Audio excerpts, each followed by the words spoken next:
मार्गदर्शक माननीय दिवे साहेब, मुळे सर, भडगे सर आणि माझ्या सगळ्या ज्येष्ठ गुरु भगिनी, मला या व्यासपीठावर निमंत्रित केलं त्याबद्दल आयोजकांचे आधी आभार मानतो। आयोजकांनी आज जे परदेशी मॅडम यांना इथं बोलवलं त्याबद्दल मी दोंडलकर परिवार यांचे व्यक्तिशः आभार मानतो। आमच्या मुलांनी पुढे काय करावं याची दिशा मॅडमने सांगितली। म्हणजे परीक्षेला बसलं, पास झालं, त्यानंतर पुढे काय करायचं हा प्रश्न आहे। रोज एका शिक्षकाला पडतो की आपल्या मुलांना काय सांगायचं,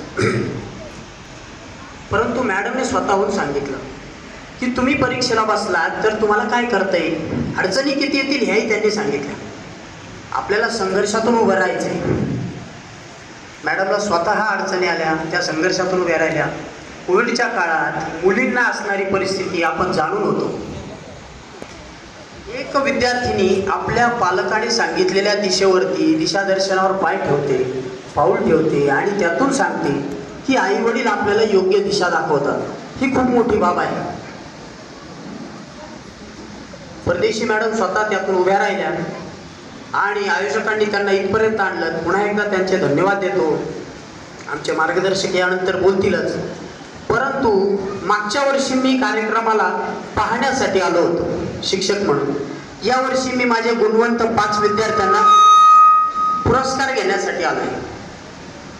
मागच्या वर्षी मी एकटाच आलो होतो, यावर्षी माझे 5 विद्यार्थी इथे आहेत आणि पुढच्या वर्षी मी आयोजकांना सांगतो तुम्हाला आणखी 5 पुरस्कार द्यावे लागतील आमच्यासाठी, म्हणजे मी परत 5 विद्यार्थी वाढवणार आहे।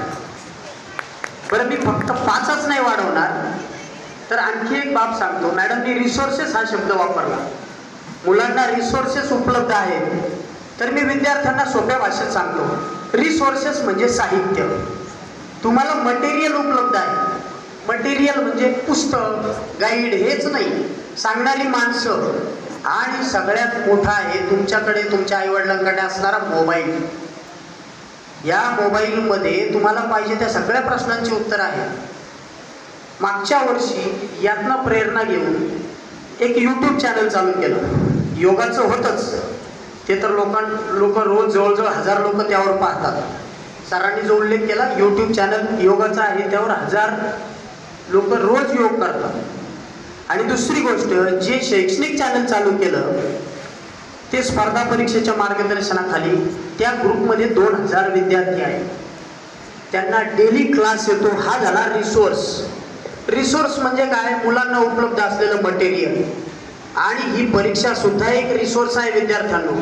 म्हणजे काय, तुम्हाला काय करायचंय, कशासाठी करायचंय, इथे यायचंय, पुरस्कार मिळवायचा, यासाठी सगळं जे उपलब्ध असतं ना त्याला रिसोर्स म्हणतात। या रिसोर्स उपलब्ध करणाऱ्या सगळ्या टीमचं पुन्हा एकदा धन्यवाद देतो आणि माझे 2 शब्द थांबवतो। धन्यवाद।